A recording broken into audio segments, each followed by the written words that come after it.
gold has only doubled over an 8-year period, and I strongly suspect there's a lot more, and I think it'll be compressed in a shorter period of time. And I even think it may mostly be done in 2024. It would not surprise me to see most of the move compressed into 1 year.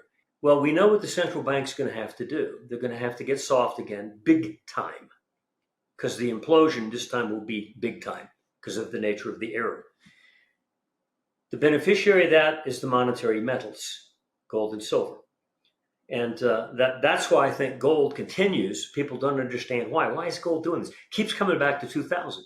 Breaks down. Keeps coming back to 2000. Gold's never topped that way. Considering an annual growth rate of 11.2%, an ounce of gold could be worth about $2,251 in 1 year. In 5 years, an ounce of gold could be worth about $3,441, provided that the value continues to grow at a rate of 11.2%. MichaelOliver, creator of Momentum Structural Analysis, foresees a major gold price increase, mainly in 2024, following a doubling over 8 years. Michael also anticipates central banks adopting softer monetary policies, while attributing gold's repeated return to $2,000 to its historical resilience. Comments by Federal Reserve Chair Jerome Powell last week that policymakers have turned their focus to when to cut interest rates suggested the central bank is confident that inflation has been tamed.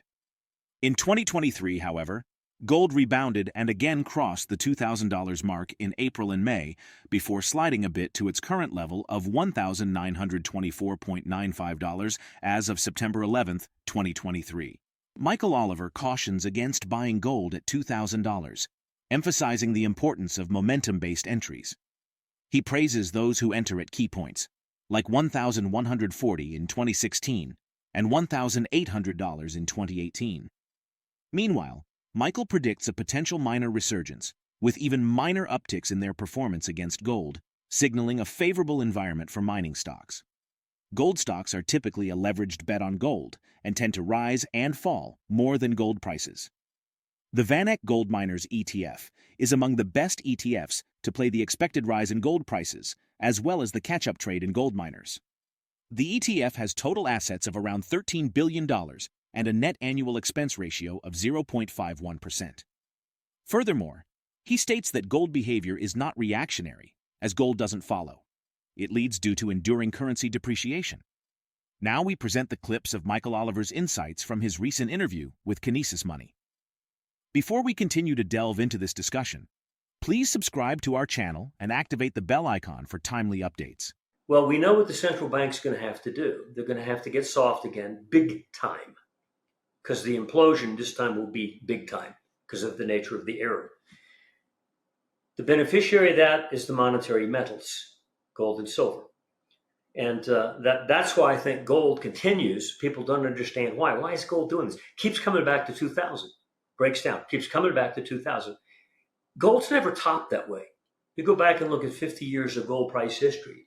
Look at the 2000 top. The 1975 top after it became legalized, went from the 30s up to 200. Sharp top. You didn't fool around. Go back to the 2011 top. You got over 1920. We got bearish in January of 2012, a couple months off the high, stayed bearish till 2015. But from that high, over 1900, you dropped down into the 15s and spent the next year floundering between high 1500s and high 1700s. Could never get back to the high. It was over 1900. This time, in summer of 2020, we got up to 2050 on a rounded $50 basis. 2050 again in 2022. 2050 again early this year. And they keep selling it there, selling it there. This isn't a gold top. That's not the way it tops. Period. That's a congestion zone. And people don't seem to realize that. All they see are the breaks. They don't see the context of it. Why does it keep coming back up? I think you could probably ask somebody like Ray Dalio why that's the case. Bridgewater Associates. He made a statement like a year ago. I like to quote it to get it right. Quit looking at the price of your stock. Instead, look at the underlying value of your money unit, meaning the underlying decaying value of your money unit, which has been ongoing and ongoing and ongoing decade after decade, still ongoing this decade. That's what I think is driving gold, is the knowledge, the foreknowledge. It doesn't wait for events. Gold doesn't wait. It knows ahead of time. It's been around 3,000 years, guys. T-bond's been around, what, 100? Okay, so it's not S&P since 1950s. So the point being, it's a wise market. It's not a follower. It leads. It anticipates. And I think its prime focus is always on the degradation of the money unit. And that's what the Fed's going to have to do again. Either that or let it burn. And they're not going to let it burn. Now, if you bought gold at 2,000 or 2,100 the other day, you're probably screaming. But if you got long gold at primary entry points, like 1140 gold in 2016. We had another buy signal at 1800 gold in late 2018. No, excuse, yeah, but 1800. Then you're not, you can take these pullbacks because you got in at the right point. So unfortunately, a lot of people get in based on price. So a lot of people got their buy stop elected at 2100. So they're bleeding right now. Well, unfortunately, that was not an optimal entry point, because it was price-based. You need momentum-based entries. But anyway, yes, I think the miners will again reassert themselves. And it's a measurable thing. We measure the spread relationship to gold like we do silver to gold, and the momentum of that spread. And it won't take a lot of upticks, in fact, minimal, in the relative performance of the miners right now. For instance, we measure GDX versus gold more routinely, to where we can say, okay, the shift is again occurring. Miners are going to beat gold, much like what happened in that 2020 explosion. So I think we're near that point, but we're not there yet. During the interview, MichaelOliver emphasized silver's potential to outperform gold, predicting a substantial surge in silver prices if it reaches 2.5% to 3.5% of the gold price. The price of silver is widely forecast to rise again in 2024, but a global economic slowdown could cap its gains, even as industrial demand remains close to record highs, pushing up the gold-silver ratio of the two formerly monetary metals' relative prices. Silver typically outperforms gold in equity bull markets, especially during early economic recovery stages, making it a valuable addition for diversification in your investment portfolio. Drawing parallels to previous bull markets, Michael suggested that this shift often occurs late in the trend, with silver experiencing a rapid uptick. Let's get back to the interview. Yes, I do. Now, there's a way that we measure that. And like you're looking at the ratio between silver and gold, we do it slightly different way. We measure the price of silver divided into gold as a percent of the price of gold. So right now, for example, silver is worth about 1.1% of the price of gold. Over the last 50 years, if you measure that relationship, it's been as high as 6.5%. And okay, we'll take that and exempt that. That was a rarity. But all the peaks over the last, let's say, 20 years, it keeps coming back up to 2.5% to 3.5% of the price of gold. It's almost routine. It's not, in other words, it's not an aberrational level to go to. Well, if we're at 1.1% right now, the price of gold and silver went up to 2.5% of the price of gold. Even if gold were just here, silver would explode off the page. But see, our assumption is gold's going to probably and possibly outdo this. But the prior bull markets in gold over the period span of 10 years, the peak in 1980, for example, the peak in 2011, were like eightfold plus. Okay, well, we started from a low at $1,050. If gold has another eightfold move, which would be sort of like, oh, I did it again, would be $8,000 gold. And for the factors I've been discussing, the stock market paper implosion, illiquidity in the bond market, gold could easily do that. It's got the fundamentals out there to do it. And I think it's got the technicals. But if gold went to 8,000 and silver went to 2% of that, or 2.5%, again, which routinely, if you look at a historical chart of that spread relationship, it's done it so many times, it's almost like, no big deal. Well, silver would be a couple $100 an ounce. Okay, so I don't think that's outlandish to expect that.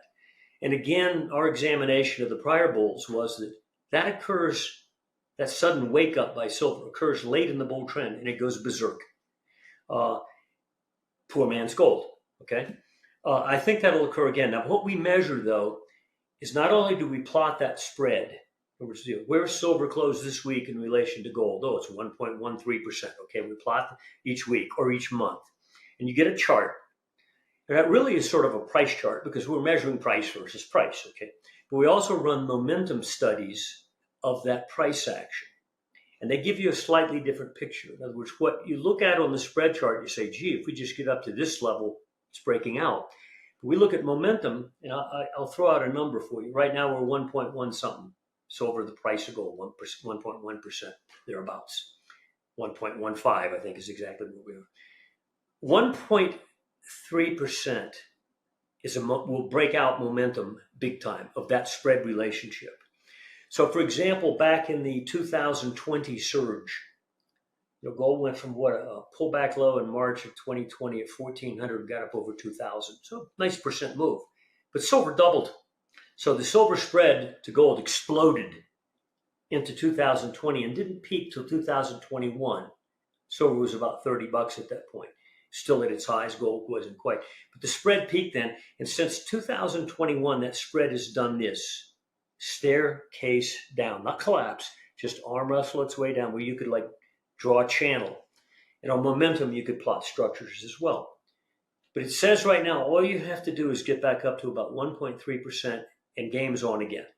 In other words, silver's likely to then reassert itself versus gold.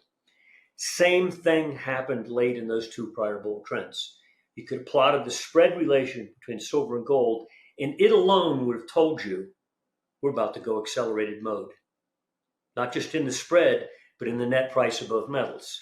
So I think what you need to watch for there is the spread relationship between silver and gold moving up to about where silver, an ounce is worth about 1.3% the price of gold.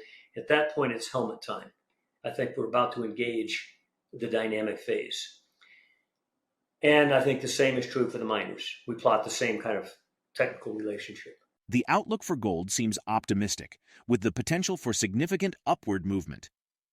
If the gold-silver ratio maintains or exceeds the current average of 83.3 ounces of silver to 1 ounce of gold, gold could be priced at over $2,400 as the preferred safe haven metal. How do you perceive the evolving dynamics in the precious metals market and the interplay between gold and silver? Share your thoughts in the comment section below. If you find this video informative, don't forget to support our channel and turn on notifications to stay informed about our latest videos. See you in the next video.